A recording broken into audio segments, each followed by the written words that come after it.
चलो कक्षा 10 विज्ञान अध्याय 10 विद्यार्थी नमस्कार। जैसा कि अपन दैनिक जीवन में विज्ञान के बारे में जो 5वां अध्याय पढ़ रहे हैं, दैनिक जीवन में रासायनिक पदार्थों का क्या योगदान है। दैनिक जीवन में रसायन, इनके बारे में अपन जो जानकारी ले रहे थे, पीछे अपन ने पीएच मान तक जानकारी ले ली थी कि पीएच मान क्या है, किन किन पदार्थों के पीएच मान कितने होते हैं, इसके बारे में अपन ने जानकारियां प्राप्त की थी। अब पीएच मान का महत्व क्या है, पीएच मान हमारे दैनिक जीवन में किस प्रकार से महत्वपूर्ण है, उस पर अपन आज चर्चा करेंगे। पहले तो जैसे आपने देखा है, हमारा जो उदर है, उदर का मतलब अपना ये जो पेट वाला भाग है, इसमें जो आमाशय होता है उसमें हाइड्रोक्लोरिक अम्ल पाया जाता है, जिसको जठरस जो अपने आमाशय में होता है। तो पीएच मान का उदर का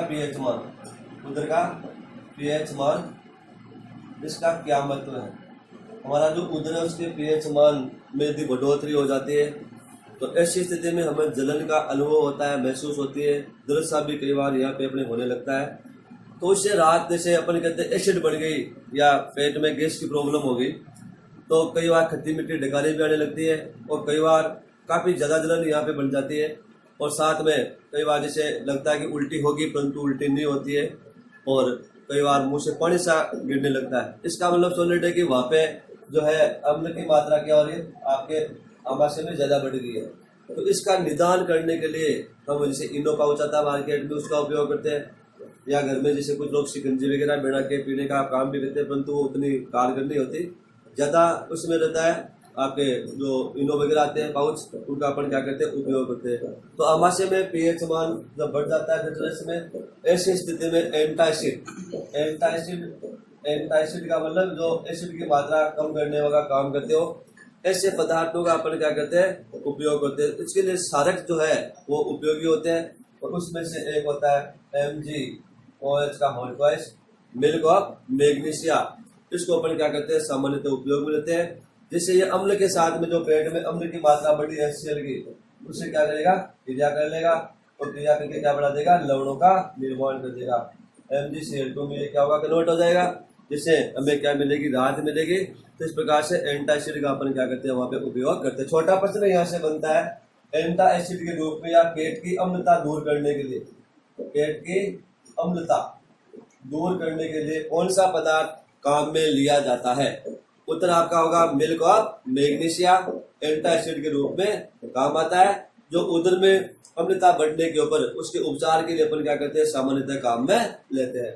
इसी प्रकार दूसरा आता है दंतक्षय। दंतक्षय का मतलब दांतों का क्षय होना। दांत जो होते हैं कई बार आपके कट जाते हैं, जैसे आपके ये जबड़ा होता है, जड़े में इस प्रकार से जैसे आपके दांत लगे हुए, जाड़े वगैरह, दाढ़ वगैरह, तो देखना यहाँ से हल्का हल्का उसमें कटाव सा प्रारंभ हो जाता है। कईयों के एक चीज देखने को मिलती है, जैसे धूम्रपान करने से भी कई बार ऐसा होता है, गुटखा वगैरह खाने से, तंबाकू के सेवन से भी इससे देखने को मिलता है। परंतु मेन जो कारण है तंबाकू, गुटखा, उससे दांतों पर प्रभाव पड़ता है, परंतु कटने वाली स्थिति नहीं आती। कटने वाली स्थिति कब आती है, जब आपके एसिड बनती हो।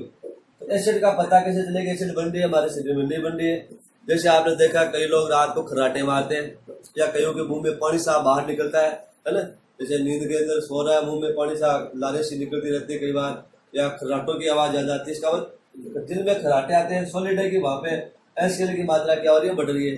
अब जो अपन भोजन करते हैं, तो साधारण जो अपना मुंह का पीएच मान होता है वो 6.5 के आसपास नॉर्मल सबका रहता है, परंतु सामान्य जो मुख की लार का पीएच मान है वो लगभग 7 होता है। तो खाना खाने के बाद में अपना जो मुख है, जैसे खाना खाने के बाद में उसमें मुख के अंदर कुछ बैक्टीरिया जरूर होंगे, और वो बैक्टीरिया क्या करेंगे, हमारा जो भोजन हमारे दांतों में बच जाता है, या मुख के अंदर जो दांत है उनके जो अंदर जो इनामेल होते हैं उनके अंदर कई बार भोजन बच जाता है।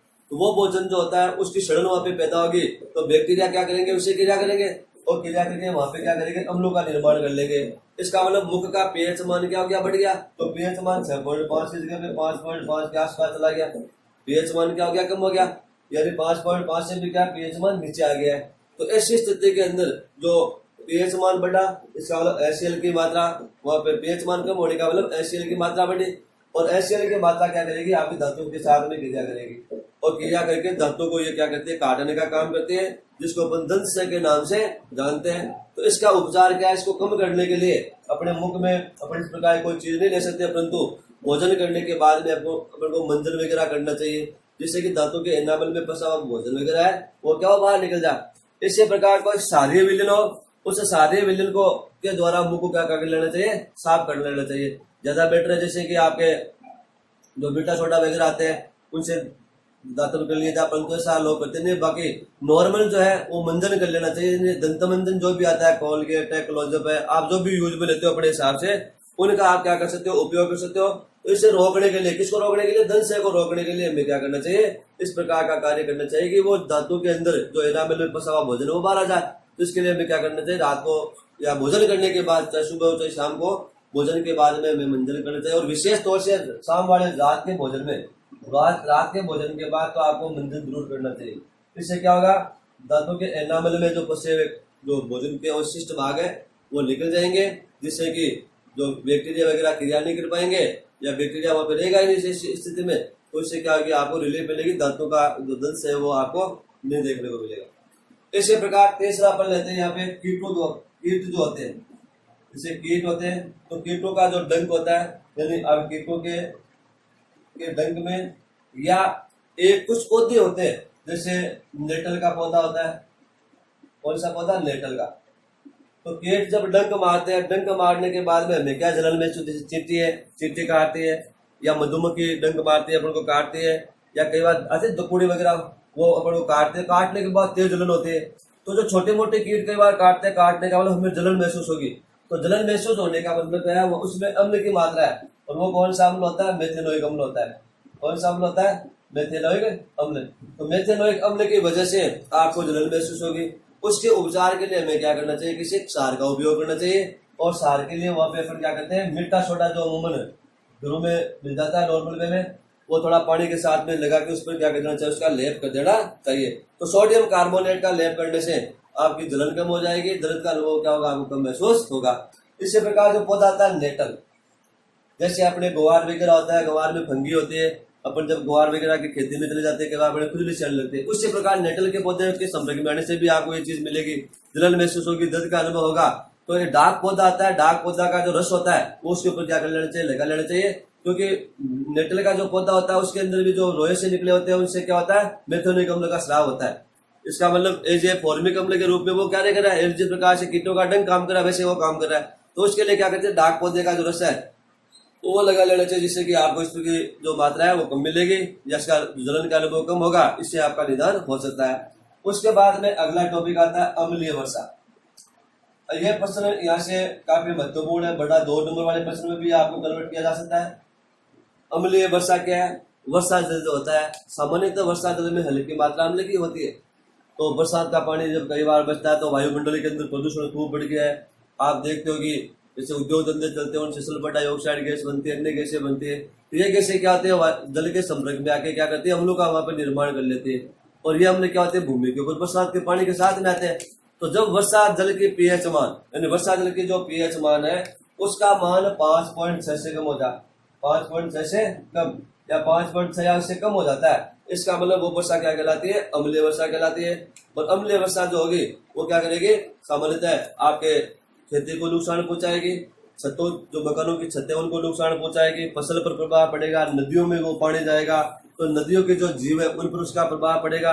कुल मिला के जो बरसात का पानी जिसमें अम्ल की मात्रा बढ़ गई उसका प्रभाव हमारे पूरे के पूरे पारिस्थितिक तंत्र पर देखने को मिलेगा, क्योंकि उस पानी में रहने वाले जीवों पर प्रभाव पड़ेगा, नदियों में जीवों की उससे मृत्यु हो सकती है, जलीय वनस्पति पर उसका प्रभाव पड़ेगा, उसको नुकसान पहुंचाएगा। खेतों के अंदर जितनी पानी इकट्ठा हो रहा है तो मिट्टी के अंदर अम्लता बढ़ेगी, जो क्या करेगी, मिट्टी को बंजर के रूप में काम करवाएगी। या फसल है तो फसल के पर प्रभाव पड़ेगी, फसल आपकी जल जाएगी। इसका मतलब जो वायुमंडलीय प्रदूषक है उनको अपन नियंत्रण करके इस प्रकार की जो घटनाएं उससे अपन बच सकते हैं। तो वायुमंडलीय जो प्रदूषक है विशेष तौर से उद्योग धंधों से निकलने वाली सल्फर डाइऑक्साइड गैस इसमें ज्यादा है महत्वपूर्ण। इस प्रकार के जो पदार्थ है उनका जो प्रदूषण कम हो, जिससे कि अपन इस चीज पर क्या कर सकते हैं, कंट्रोल कर सकते हैं। उस तो अम्लीय वर्षा किसे कहते हैं, तो जल का पीएच मान, वर्षा के जल का पीएच मान 5.6 या उससे कम हो जाता है तो उस बरसात को अपन क्या कहते हैं, अम्लीय वर्षा के नाम से जानेंगे।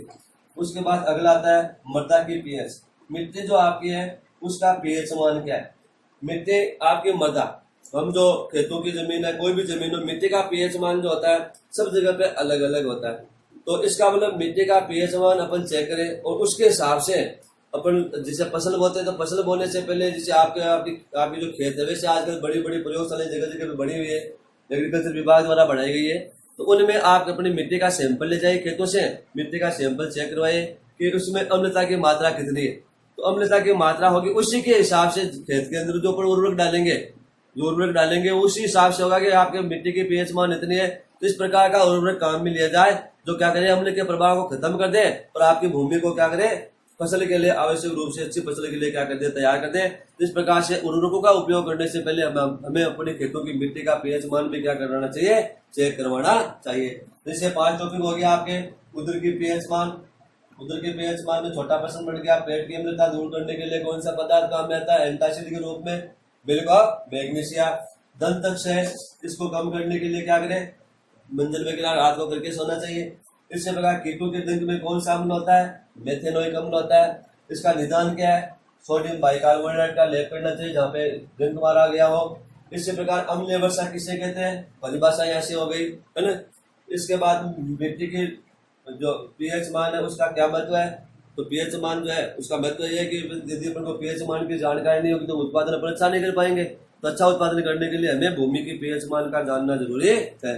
तो इन टॉपिकों में से आपके 1-1 नंबर वाले प्रश्न या 2-2 नंबर वाले प्रश्न भी, और यहाँ पे 2 का भी प्रश्न देखने को मिल सकता है। इसके बाद में अपन अगला टॉपिक लेते हैं, दैनिक जीवन में कुछ उपयोगी जो पदार्थ है उनके बारे में जानकारी। उपयोगी योगी कौन कौन से, उनको क्रमबद्ध रूप से अपन यहाँ पे क्या करेंगे, उनके बारे में जानकारी लेंगे।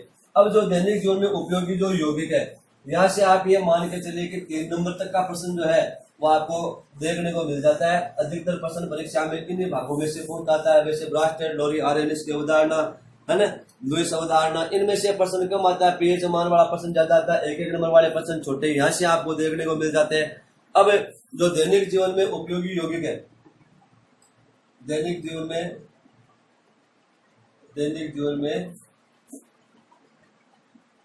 कुछ उपयोगी यौगिक कौन कौन से है। सबसे पहले अपन लेते हैं 1 नंबर पे NaCl, सोडियम क्लोराइड। इसका रासायनिक नाम क्या हो गया, सोडियम क्लोराइड। सोडियम क्लोराइड से आप परिचित अच्छी तरह से। सोडियम क्लोराइड को सामान्य भाषा में अपन क्या बोलते हैं, नमक बोलते हैं। अपने घरों में सबसे हर घर में यह काम में आने वाला एक पदार्थ है जिसको भोजन के रूप साथ में अपन क्या करते हैं, यूज में लेते हैं। तो सोडियम क्लोराइड का जो पीएच मान है, क्योंकि ये लवण है ये, तो इसका पीएच मान कितना होता है, 7 होता है। यानी इसकी प्रकृति खुद की कैसी मानते हैं अपन, उदासीन प्रकृति मानते हैं। नमक उत्पादन करने के लिए बड़ी बड़ी क्यारियां बनाते हैं। जैसे आपने नवा का खाल्डा अपने पास में पड़ता है, बुचमन का खाल्डा भी पड़ता है, सामर का खाल्डा भी पड़ता है। सामर की झील जो है नमक के लिए विख्यात है। इसी प्रकार और भी कई इलाके हैं वहाँ पे नमक उत्पादन किया जाता है।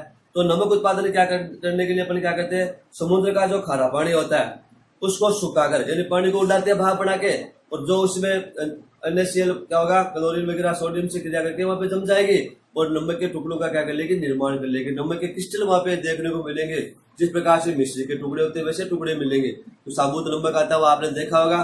तो NaCl का उत्पादन जैसे करने के लिए अपन जैसे देखते हैं, जैसे मान लो बड़ी बड़ी क्यारियां बनाते हैं, तो क्यारियों में पहले क्या करते हैं, नीचे जैसे कोई छोटे जो आता झींकरा बोलते हैं अपनी भाषा में, पत्थर के टुकड़े होते हैं, उनको जमा के उस ऊपर हल्की मुल्ड टाइप में करके फिर उसमें पानी भरते हैं, खारा पानी। तो झील का पानी, जैसे समर वाले में झील का पानी होता है, या खारे जो पानी के कुएं होते हैं वहां से उनमें से पानी डाला जाएगा बड़ी बड़ी क्यारियों में। अब ये पानी जो है पड़ा रहेगा उनमें, और भाप बन के क्या होगा, उड़ता रहेगा। कुछ जमीन सूख जाएगी तो एक परत यहाँ पे क्या होगी, जम जाएगी। और जो सफेद रंग की जो चादर सी जम रही है उसको बाद में क्या करते हैं, इकट्ठा कर लेते हैं। तो ये क्या होगा, आपका यहाँ पे नमक प्राप्त हो गया। तो नमक आंदोलन के बारे में भी आपने महात्मा गांधी के बारे में पढ़ा होगा। सामाजिक के अंदर वहाँ पे देखेगा कि वो किस कारण से हुआ, क्योंकि नमक का उत्पादन वहाँ पे ज्यादा हो रहा था, उस हिसाब से वो आंदोलन देखने को मिला आपको। तो यहाँ पे देखिए आप, ये जो NaCl का उत्पादन आपने किया। अब NaCl में क्या होता है, NaCl में अशुद्धियां पाई जाएगी, एक तो कैल्शियम की और एक मैग्नीशियम की। तो कैल्शियम और मैग्नीशियम आयनों की अशुद्धियां जो है वो सामान्य नमक में देखने को मिलती है। तो जैसे नमक के टुकड़े इकट्ठे कर लिए, उसको बारीक पाउडर के रूप में पीस लिया। पीसने के पश्चात उसमें क्या करते हैं, कैल्शियम और मैग्नीशियम की अशुद्धियों को दूर करने का प्रयास करते हैं। तो उसके लिए क्या करेंगे, HCl के क्या करेंगे, वहां पे क्रिया करवाएंगे। HCl गैस, हाइड्रोक्लोरिक जो अम्ल है, उसको हाइड्रोजन क्लोराइड गैस यहाँ पे क्या होगी, अपन भेजेंगे अम्ल की के भाग के रूप में। क्या गैस है HCl, तो ये क्या करेंगे, भेजेंगे। तो ये क्या करेंगे, जिसे CaCl2 या MgCl2 में कन्वर्ट हो जाएगी। तो कुल मिला के जो नमक होगा वो क्या होगा, शुद्ध नमक के रूप में क्या होगा, आपको वहां पे प्राप्त हो जाएगा। अर्थात इन शुद्धियों से क्रिया करके अशुद्ध को अलग कर देगा ये, और नमक को क्या कर देगा, अलग कर देगा। तो नमक का अवक्षेप यहाँ पे हमें क्या होगा, प्राप्त होगा, जो शुद्ध नमक के रूप में क्या होगा, आपको देखने को मिलेगा। इसी प्रकार इस नमक का उपयोग अपन किन किन पदार्थों में करते हैं। सबसे पहला इसका उपयोग होता है खाद्य पदार्थों के रूप में। खाद्य पदार्थों के रूप में नमक को अपन क्या करते हैं, अपने घरों में काम में लेते हैं। इसे सब्जी के अंदर अपन डालते हैं, भोजन को स्वादिष्ट बनाने के लिए इसको अपन क्या करते हैं, काम में लेते हैं। इसी प्रकार खाद्य पदार्थों को सड़ने से बचाने के लिए इसे अचार वगैरह अपन डालते हैं, उसके अंदर भी क्या करते हैं, नमक का अपन उपयोग करते हैं। इसी प्रकार NaOH कास्टिक सोडा, इसका निर्माण करने के लिए नमक काम में आता है। इसी प्रकार NaHCO3 के उत्पादन में नमक काम में आता है। इसी प्रकार Na2CO3 के उत्पादन में क्या होता है, नमक काम में आता है। इसका मतलब इन रासायनिक पदार्थों के निर्माण में इसको अपन यूज में लेते हैं। इनके अलावा आपने देखा होगा आइसक्रीम लोग खाते हैं, आइसक्रीम की पेटियां होती है, उन पेटियों में जैसे आपने देखा है कि जो पेटी है आइसक्रीम वाली, जो गुल्फियां जमाते हैं ना आपके बेचने वाले, तो देख रहे जो पेटी है उसके अंदर नमक, बर्फ के साथ में नमक डालते हो। तो इसका मतलब क्या होता है, हिमिकृत मिश्रण बनाने के रूप में क्या करता है, वहां पे यूज में आ रहा है। तो आइसक्रीम वगैरह जमाने के लिए भी वहां पे नमक क्या हो रहा है, यूज में आ रहा है। इसके अलावा उद्योगों में, प्रयोगशालाओं में भी नमक का क्या होता है, उपयोग किया जाता है। तो इस प्रकार से नमक जो होता है उसका अपन सामान्य तौर से क्या करते हैं, उपयोग करते हैं। अब देखिए कई बार यहाँ से प्रश्न आ जाता है, जैसे आपके नमक के शुद्धिकरण में कौन सी गैस काम में ली, HCl गैस काम में ली। अब नमक से किसका निर्माण करवाया आपने, NaOH का निर्माण करवा रहे हो। तो NaOH क्या एक क्षार है, NaCl क्या एक अम्ल है। तो अम्ल A यानी A अम्ल है, मान लीजिए अम्ल कौन सा हो गया, A। अम्ल A के क्रिया अपन ने क्षार B से करवाई। अम्ल A की क्रिया, अम्ल A की क्रिया क्षार B से करवाई गई। करवाने पर किसका निर्माण हुआ, B से करवाने पर लवण से बड़ा, B से करवाने पर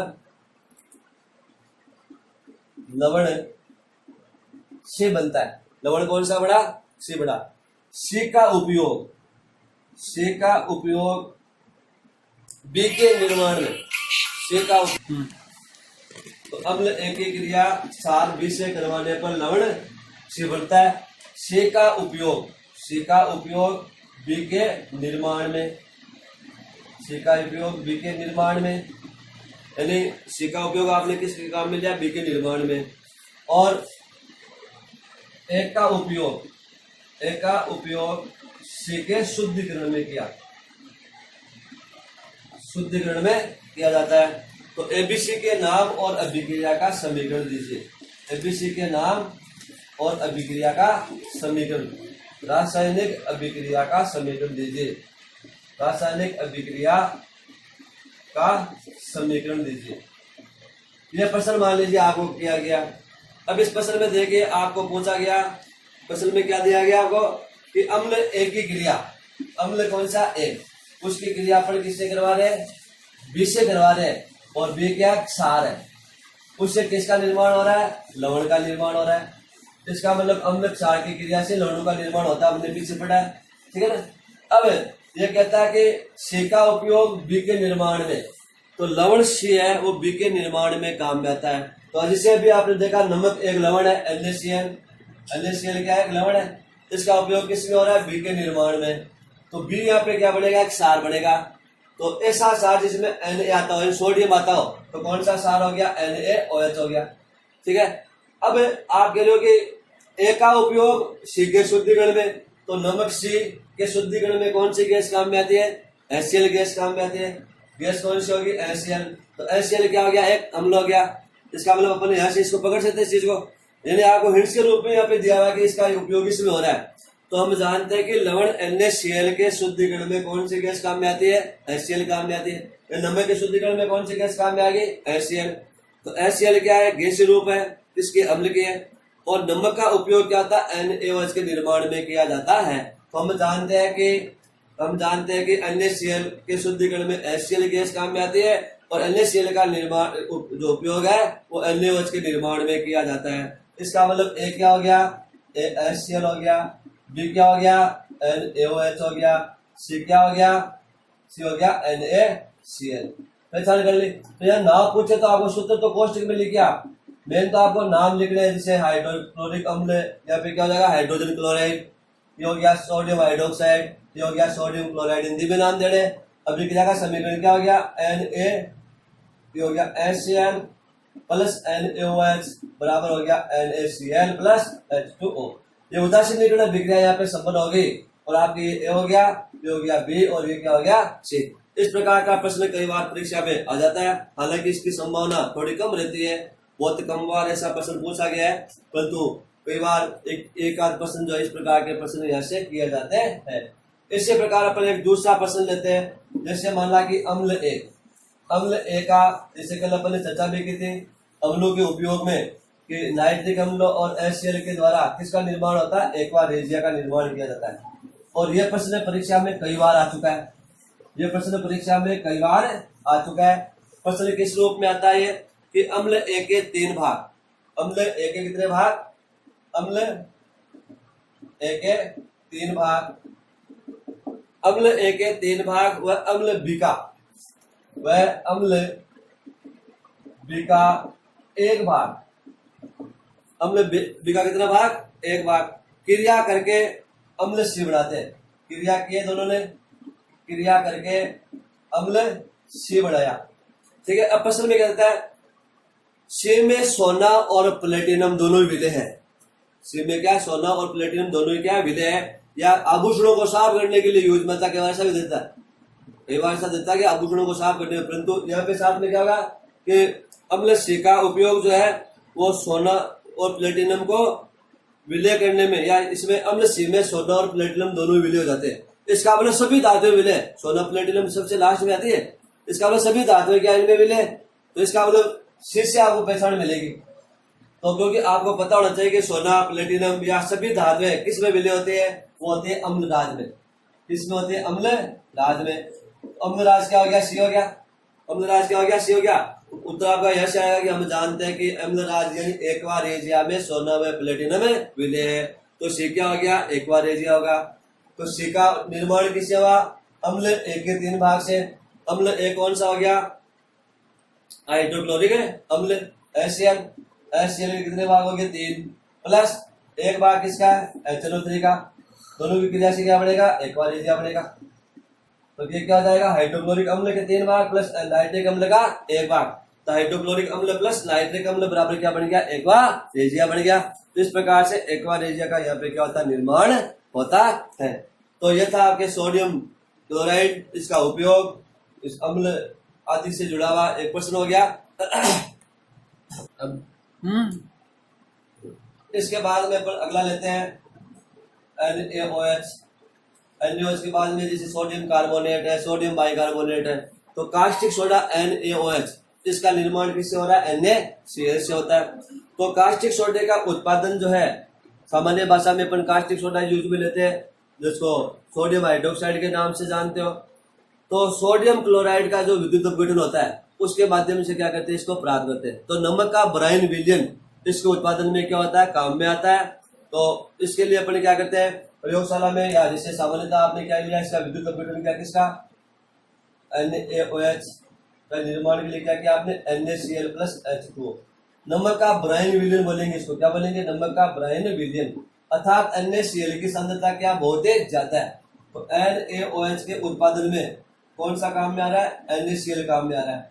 क्या काम में आ रहा है, NaCl। इसके लिए आपने 2 इलेक्ट्रोड लिए ग्रेफाइट के, ग्रेफाइट के 2 क्या काम में लिए, इलेक्ट्रोड काम में लिए। इन दोनों इलेक्ट्रोड जो आपने यूज में लिए, एक इलेक्ट्रोड पर आपने क्या किया, मरकरी जो होता है पारा, उसकी क्या कर ली, ब्रज चला ली इस पे। जैसे आपने ले लिया, मान लीजिए आपने कैथोड, कैथोड का मतलब माइनस वाला, इस पे क्या किया, इसको पारे में डूबो के बाहर निकाल लिया, छड़ क्या हो गया, पारे का Hg का लेप हो गया प्रकार से। दूसरी छड़ किसकी है, कार्बन की बनी हुई ग्रेफाइट की है, उसको वैसे रहने देगी, ये किसका काम करेगी, एनोड का काम करेगी, प्लस का काम करेगी, ये करेगी माइनस का काम। अब आपने नमक का ब्राइन विलयन रखा यहाँ पे, ठीक है। अब इस नंबर के ब्राइन मिलियन में को बढ़ने के बाद आपने क्या किया, इसको विद्युत परिपथ से जोड़ दिया, तो इसको बोलेंगे नंबर का विद्युत अपघटन। तो विद्युत अपघटन जब यहाँ पे होगा, क्रिया होगी, तो क्रिया होने पर क्या होगा, Na और Cl क्या होगा, टूटेगा। किसमें टूटेगा, Na प्लस Cl में। Na प्लस का Cl किसका हो गया, माइनस का हो गया। तो प्लस वाला किसके पास जाएगा, माइनस के पास में, माइनस वाला किसके पास में जाएगा, प्लस के पास में। तो Cl कहाँ पे आएगा, यहाँ पे आएगा, और Na कहाँ पे जाएगा, कैथोड पे जाएगा। इसका मतलब कैथोड किसका बना हुआ, मरकरी का बना हुआ है, तो मरकरी है Hg के साथ में Na जुड़ जाएगा, परंतु दोनों प्लस के हिसाब से, मरकरी प्लस का होता है, Na भी प्लस का होता है, परंतु इलेक्ट्रोड किसका बना हुआ, माइनस का। इसका मतलब ये क्या होगा, एक आंशिक रूप से जुड़े हुए दोनों। तो इस प्रकार जैसे आपने देखा सोडियम किसके साथ में जुड़ गया, मरकरी के साथ जुड़ गया। तो किसी धातु की क्रिया जब मरकरी से करवाई जाती है तो बनने वाले पदार्थ का नाम होता है अम्लगम। क्या नाम होता है, अम्लगम। तो यहाँ पे किसका निर्माण हो गया, अम्लगम का निर्माण हो गया। दूसरा H और OH, जल टूटेगा किसमें, H धनायन में, OH ऋणायन में। तो H से लेके क्या बना लेगा, हाइड्रोजन गैस बना लेगा। तो हाइड्रोजन गैस क्या होगी, यहाँ पे बाहर आएगी कैथोड के ऊपर। तो कैथोड पर बुलबुले किसके होंगे, हाइड्रोजन गैस के होंगे। और Cl जो है वो Cl2 में कन्वर्ट हो गया, Cl प्लस Cl2 में कन्वर्ट हो गया। तो यहाँ पे इस इलेक्ट्रोड पर जो प्लस वाला वहां पे क्या हरे रंग की गैस से आपको दिखाई देगी, Cl2 हो जाएगी।